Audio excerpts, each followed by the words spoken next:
करने के बाद एक महिला को 150 किलोमीटर चलना पड़ा है।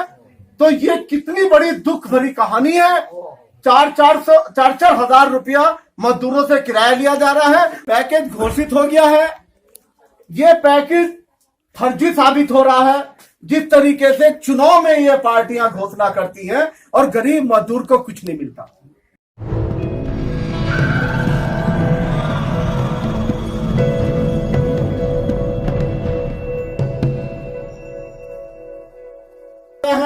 हमारी जो मांगे हैं, हमारी मांग ये है कि सरकार सभी किसान और मजदूर के कर्ज माफ करे। यहाँ पर और हमारे प्रधानमंत्री ने जो केंद्र की सरकार है उसने 20 लाख करोड़ का पैकेज जो है दूसरा ये घोषित किया है। पैकेज घोषित हो गया है। ये पैकेज फर्जी साबित हो रहा है। जिस तरीके से चुनाव में ये पार्टियां घोषणा करती हैं और गरीब मजदूर को कुछ नहीं मिलता। जिन मजदूरों को सरकार की जिम्मेदारी थी कि अपने घर सुरक्षित पहुंचाएं, वो मजदूर जो हैं पैदल कितना चले हैं, ये आज सोशल मीडिया का जमाना है, आप सब देख रहे हैं कि एक बच्चे को पैदा करने के बाद एक महिला को 150 किलोमीटर चलना पड़ा है। तो ये कितनी बड़ी दुख भरी कहानी है।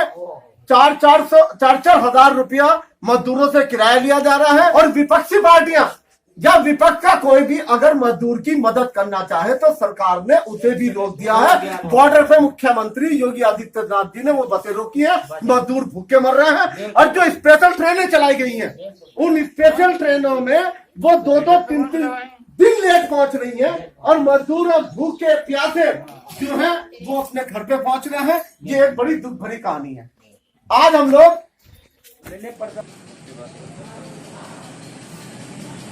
अखिल भारतीय किसान संघर्ष समन्वय समिति सेवा में माननीय प्रधानमंत्री भारत सरकार नई दिल्ली श्रीमान खंड विकास अधिकारी महोदय कृतुर के माध्यम से संबोधित मांग पत्र विषय किसानों की समस्याओं की लगातार की जा रही अवहेलना और राहत पैकेज में घोषित किए गए किसान विरोधी फैसले। महोदय, हम भारत के किसान, देश की किसान जनता के सामने उत्पन्न गंभीर समस्याएं जो कोविड महामारी और लगातार चल रहे लॉकडाउन की स्थिति में और बढ़ गई है को संबोधित करने व उनका हल निकालने में आपकी सरकार की लगातार विफलता पर अपनी संवेदना व्यक्त करते हुए आपसे आग्रह करते हैं कि निम्न समस्याओं को हल करने के लिए तुरंत कदम उठाएं। यह एक उचित समय था जब किसानों और खेत मजदूरों को देश के कुल श्रमिक शक्ति का 50% पर्याप्त राहत प्रदान करके सबसे निचले पायदान पर जीवन बसर कर रहे नागरिकों का विकास सुनिश्चित किया जा सकता था। ये वो लोग हैं जो बाजार की कठिन परिस्थितियों और सरकार की विपरीत नीतियों के बावजूद मेहनत करके पूरे देश में खाद्यान्न सुरक्षा सुनिश्चित करते हैं। इस बात की हम सराहना करते हैं कि आपने इन मेहनत कश किसानों के योगदान पर भरोसा करके ही एक साहसिक घोषणा की थी कि देश के खाद्यान्न भंडार भरे हुए हैं और आपकी सरकार किसी तरह की कमी नहीं आने देगी।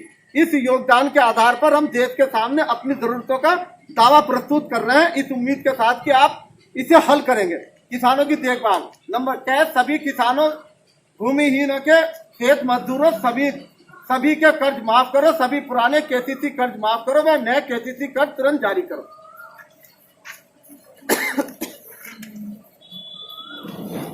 सभी फसलों का न्यूनतम समर्थन मूल्य C2F 50% की घोषणा करो। सुनिश्चित करो कि इसी दाम पर सारी फसलें खरीदी जाए व इसके लिए सरकारी खरीद में प्रावधान करो। इन फसलों में दूध, सब्जी, फल व सभी बर्बाद फसलों वाली फसलें शामिल हो। लागत के दाम घटाओ, विशेषकर डीजल के दाम, हवाई जहाज के ईंधन के दाम 22 रुपए प्रति लीटर के बराबर करो। इस पूरी अवधि के बिजली के, घरेलू, व्यावसायिक व ट्यूबवेल के बिल माफ करो। बीज, खाद, कीटनाशक दवा के दाम इस सत्र में कम से कम 50% करो। सभी बटाईदार किसानों पंजीकरण करो और उन्हें MSP कर्ज माफी, कर्ज छूट पर मिलने वाली लागत व फसल नुकसानी के सरकारी लाभ मिलने की गारंटी करो। PM किसान का भुगतान 18,000 प्रति वर्ष करो।